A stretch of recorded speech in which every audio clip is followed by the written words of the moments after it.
मुख्यमंत्री जगदंबिका पाल की, जो कि सिर्फ एक दिन के लिए ही उत्तर प्रदेश की राजगद्दी पर बैठे यानी कि मुख्यमंत्री बने।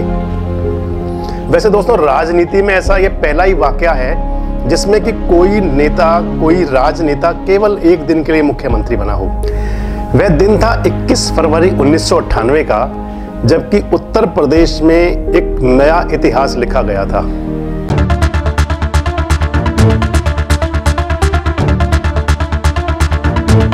भगवान कृष्ण की जन्मस्थली।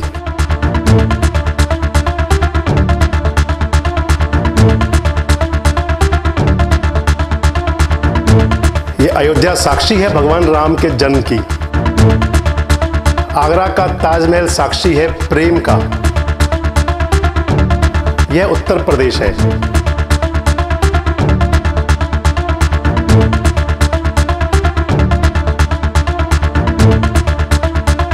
और उत्तर प्रदेश के राजनीतिक किस्से लेकर आपके सामने आ रहा हूं मैं, संजय मग्गू।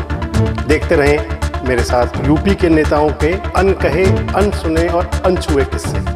इस कार्यक्रम के प्रायोजक है अशोका सिटी सेक्टर 7 नजदीक हुड्डा सेक्टर 2 पलवल। यहां आपको 80 वर्ग गज से लेकर के 172 वर्ग गज तक के रेजिडेंशियल और कमर्शियल प्लॉट्स तुरंत रजिस्ट्री की 7 आसान किश्तों पर उपलब्ध हैं।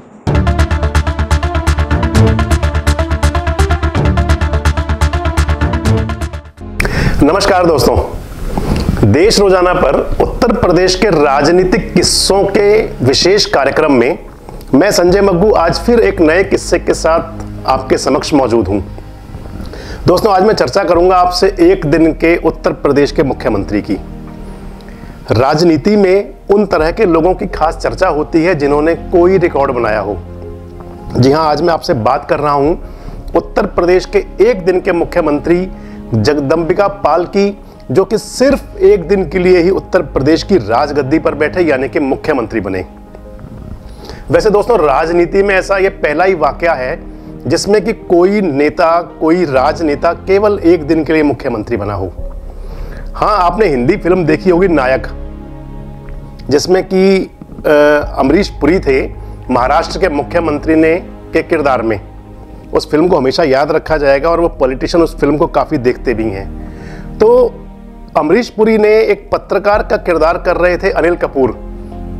उनको इंटरव्यू के दौरान एक दिन के लिए मुख्यमंत्री बना दिया था। दोस्तों, आगे चलने से पहले आपको बताते हैं कि जगदंबिका पाल हैं कौन, वह उनका राजनीतिक सफर कैसा रहा है। 21 अक्टूबर 1950 को उत्तर प्रदेश के भरवलिया में जन्मे लगभग 71 वर्षीय जगदंबिका पाल इस समय भाजपा के लोकसभा सदस्य हैं। जगदंबिका पाल 1983 में उत्तर प्रदेश विधान परिषद के सदस्य चुने गए थे। 1988 में वे उत्तर प्रदेश के राज्य मंत्री बने। इन्होंने 1993 में यूपी के बस्ती निर्वाचन क्षेत्र से, बस्ती विधानसभा क्षेत्र से कांग्रेस उम्मीदवार के रूप में चुनाव लड़ा और विजयी रहे। उस समय जगदंबिका पाल ने अपने निकटतम प्रतिद्वंद्वी थे भारतीय जनता पार्टी के विजय सेन, उनको 5345 वोटों के बड़े अंतर से हराया था। 1996 में विधानसभा का चुनाव वे फिर लड़े और 3165 मतों के अंतर से इन्होंने प्रतिद्वंदी उम्मीदवार बहुजन समाज पार्टी के दयाराम चौधरी को हराकर फिर जीत हासिल की। इस चुनाव में ये लड़े थे भारतीय जनता पार्टी के टिकट पर। 22 फरवरी 1998 को जगदंबिका पाल उत्तर प्रदेश के मुख्यमंत्री बने। उसके बाद जगदंबिका पाल 2002 में मायावती जी की सरकार में उत्तर प्रदेश के कैबिनेट मंत्री रहे। इन्होंने 2002 के चुनाव में 31% वोट शेयर के साथ भाजपा के जितेंद्र कुमार को बस्ती विधानसभा क्षेत्र में हराया और ये लगातार तीसरी बार वहां से विधायक चुने गए, यानी कि बस्ती में इनकी हैट्रिक बनी। दोस्तों, 2007 का जो विधानसभा चुनाव था उसमें पिछड़ गए जगदंबिका पाल और अपने पुराने प्रतिद्वंदी भाजपा के जितेंद्र सिंह से 9780 वोटों से चुनाव हार गए। 2009 का लोकसभा चुनाव आया तो जगदंबिका पाल कांग्रेस में चले गए और कांग्रेस की टिकट पर उत्तर प्रदेश के डुमरियागंज से चुनाव लड़ा और सांसद बने। 2014 में जब मोदी लहर चल रही थी तो उस समय जगदंबिका पाल ने कांग्रेस छोड़ दी और भारतीय जनता पार्टी में शामिल हो गए। अब दो बार से यानी 2014 व 2019 से दोनों चुनाव में भारतीय जनता पार्टी की टिकट पर डुमरियागंज से सांसद हैं। तो दोस्तों अब बताते हैं आपको जगदंबिका पाल के मुख्यमंत्री बनने की कहानी, जिसका जिक्र मैंने आपसे किया था और जो आज मेरा मुख्य यानी की कहानी का हिस्सा है। वह दिन था 21 फरवरी 1998 का, जबकि उत्तर प्रदेश में एक नया इतिहास लिखा गया था। केंद्र में इंद्र कुमार गुजराल के नेतृत्व में तीसरे मोर्चे की सरकार थी और जिसे बाहर से समर्थन दे रही थी कांग्रेस। उन दिनों रोमेश भंडारी उत्तर प्रदेश के राज्यपाल हुआ करते थे। वाकया कुछ यूं हुआ कि मायावती जी जनता दल, किसान कामगार पार्टी, लोकतांत्रिक कांग्रेस, बहुजन समाज पार्टी और अन्य दलों के नेताओं के साथ राजभवन पहुंची। लोकतंत्र के महापर्व के बीच में मैं आपको जो एक किस्सा बता रहा हूं, यह उस प्रकार का किस्सा है कि जब तत्कालीन मुख्यमंत्री कल्याण सिंह एक जनसभा को संबोधित कर रहे थे और उनकी सरकार गिर गई थी। दोस्तों, कल्याण सिंह जी की ही सरकार में परिवहन मंत्री हुआ करते थे जगदंबिका पाल। जगदंबिका पाल मायावती जी के साथ गए और मुख्यमंत्री बन गए। हुआ यह था कि तब लोकतांत्रिक कांग्रेस के नेता जगदंबिका पाल उत्तर प्रदेश के मुख्यमंत्री बन बैठे थे, यानी कि भाजपा में रहते हुए उन्होंने परिवहन मंत्री रहते हुए अपना एक अलग गुट बनाया। अलग गुट बनाकर के राज्यपाल से मिले। कुछ विधायक और कुछ नेता यानी कि मायावती सहित जनता दल और कई बड़े नेता उनके साथ थे। मुख्यमंत्री पद की शपथ दिला दी गई। लेकिन जगदंबिका पाल का जो कार्यकाल था वह केवल एक दिन का रहा और यह वह घटनाक्रम था जब उत्तर प्रदेश में 4 दिन के लिए 2 मुख्यमंत्री रहे थे। बताता हूं आपको, देखिए इस घटना को भी। 21 फरवरी 1998 को मैंने आपको बताया कि यूपी में उस समय जब नया इतिहास लिखा गया था कि बहुजन समाज पार्टी की नेत्री मायावती जनता दल, किसान कामगार पार्टी, लोकतांत्रिक कांग्रेस और अपनी पार्टी बसपा के सहित कुछ अन्य दलों के नेताओं के साथ राजभवन पहुंची। उन्होंने राज्यपाल रोमेश भंडारी से कहा कि हम कल्याण सिंह सरकार के परिवहन मंत्री जगदंबिका पाल को मुख्यमंत्री के रूप में अपना समर्थन दे रहे हैं। जब यह बात कल्याण सिंह जी तक पहुंची, जो कि एक जनसभा को संबोधित कर रहे थे, वे जनसभा को बीच में ही रोक करके अपनी कुर्सी पर खतरा भांपते हुए सीधे राजभवन पहुंचे और राज्यपाल से बहुमत साबित करने का मौका मांगा। लेकिन राज्यपाल भंडारी ने 21 फरवरी की रात को ही कल्याण सिंह सरकार को चलता कर दिया, यानी बर्खास्त कर दिया। राज्यपाल ने अधिसूचना जारी करके जगदंबिका पाल को नया मुख्यमंत्री नियुक्त कर दिया गया और उस मंत्रिमंडल में यूपी के अग्रवाल नेता नरेश अग्रवाल डिप्टी सीएम बने, यानी कि उप मुख्यमंत्री को उनको शपथ दिलाई गई।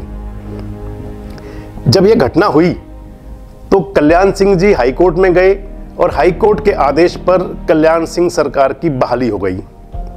अगले ही दिन यानी कि 23 फरवरी को अटल बिहारी वाजपेयी राज्यपाल रोमेश भंडारी के खिलाफ राज्य विश्राम गृह में स्टेट गेस्ट हाउस में आमरण अनशन पर बैठ गए।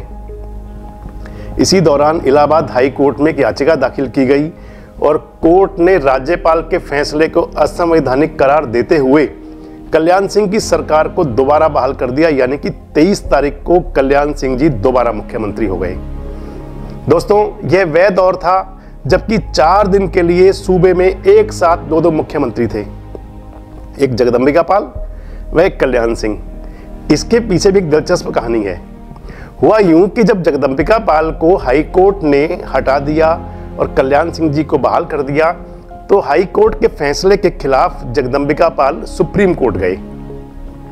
सुप्रीम कोर्ट से 24 फरवरी को फैसला आया और 48 घंटे के अंदर कंपोजिट फ्लोर टेस्ट कराया जाए, सुप्रीम कोर्ट ने यह कहा, यानी कि शक्ति परीक्षण हो विधानसभा में। और सुप्रीम कोर्ट ने एक आदेश और दिया कि जब तक विश्वास प्रस्ताव के नतीजे नहीं आते तब तक कल्याण सिंह और जगदंबिका पाल दोनों मुख्यमंत्री रहेंगे। यह सुप्रीम कोर्ट का एक अनूठा फैसला था। सुप्रीम कोर्ट ने कहा कि दोनों के साथ मुख्यमंत्री की तरह व्यवहार किया जाएगा। हालांकि एक बात और कही सुप्रीम कोर्ट ने कि दोनों ही नेताओं को, यानी कि कल्याण सिंह और जगदंबिका पाल को, इस दौरान नीतिगत फैसला लेने का कोई अधिकार नहीं होगा। सुप्रीम कोर्ट के आदेश पर राज्यपाल महोदय ने और विधानसभा अध्यक्ष ने 26 फरवरी को विधानसभा में फ्लोर टेस्ट यानी कि विश्वास मत रखने के लिए दोनों मुख्यमंत्रियों को बुलाया। कल्याण सिंह व जगदंबिका पाल दोनों ने विश्वास मत पेश किया। उस विश्वास मत में कल्याण सिंह को मिले 225 वोट और जगदंबिका पाल को मिले 196 वोट और इसके साथ ही कल्याण सिंह दोबारा उत्तर प्रदेश के मुख्यमंत्री बन गए। तो दोस्तों, बड़ा दिलचस्प किस्सा है उत्तर प्रदेश का, और जब जब राजनीतिक चर्चा होती है तो इस किस्से को बड़े ही चाव के साथ कहा सुना जाता है। और ये कुछ ऐसे किस्से हैं जो कभी पुराने नहीं होते। हिंदुस्तान के अंदर एक पहला इतिहास है, उत्तर प्रदेश एक पहला राज्य है कि जिसके अंदर एक व्यक्ति एक दिन के लिए मुख्यमंत्री बना हो और दूसरा कि एक ही राज्य में समानांतर दो मुख्यमंत्री रहे हों। तो दोस्तों, उत्तर प्रदेश में लोकतंत्र का महापर्व शुरू हो चुका है। चुनाव का ऐलान हो चुका है। 10 फरवरी से चुनाव शुरू होंगे, 10 मार्च को परिणाम आएंगे, 10 मार्च को यह तय हो जाएगा कि अब सरकार किसकी। इस दौरान देश रोजाना प्रतिदिन आपके बीच, आपके साथ उत्तर प्रदेश के उन राजनेताओं के अनकहे, अनदेखे, अनसुने और अनछुए किस्सों को लेकर आपके बीच आएगा। मेरे साथ देखते रहिए प्रतिदिन शाम 7 बजे देश रोजाना। नमस्कार।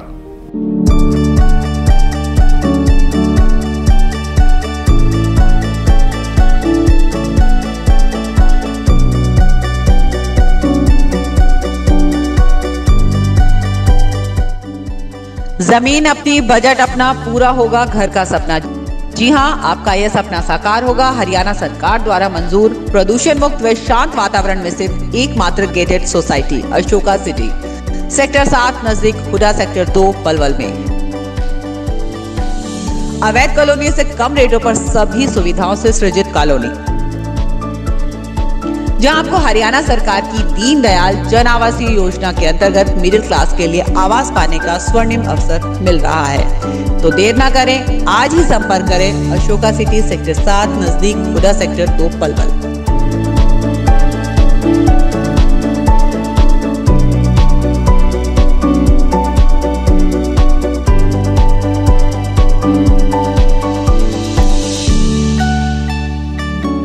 यहाँ आपको 80 वर्ग गज से लेकर 172 वर्ग गज तक के रेजिडेंशियल और कमर्शियल प्लॉट्स आसान किश्तों पर और तुरंत रजिस्ट्री के साथ ही bank loan, steel door 4 floor बनाने की मंजूरी, 24/7 power backup, street light, sewage treatment plant, 30 feet चौड़ी पक्की सड़कें, rain water harvesting, water booster के साथ वाटर सप्लाई, ओपन जिम के साथ पार्क, 3226 वर्ग गज का सामुदायिक केंद्र, सीसीटीवी के साथ ही साथ 24/7 सिक्योरिटी की भी सुविधा उपलब्ध है। अशोका सिटी से 5 मिनट की दूरी पर हुडा सेक्टर 2, 10 मिनट की दूरी पर बस स्टैंड, 5 मिनट की दूरी पर राष्ट्रीय राजमार्ग 19, 15 मिनट की दूरी पर केएमपी केजीबी, 20 मिनट की दूरी पर बल्लभगढ़ मेट्रो, 30 मिनट की दूरी पर जेवर एयरपोर्ट, 10 मिनट की दूरी पर पलवल इंडस्ट्रियल एरिया। तो देर किस बात की, आज ही बुक करें अपने सपनों का प्लॉट। कॉल करें 8235060606 पर, 8335060606 पर।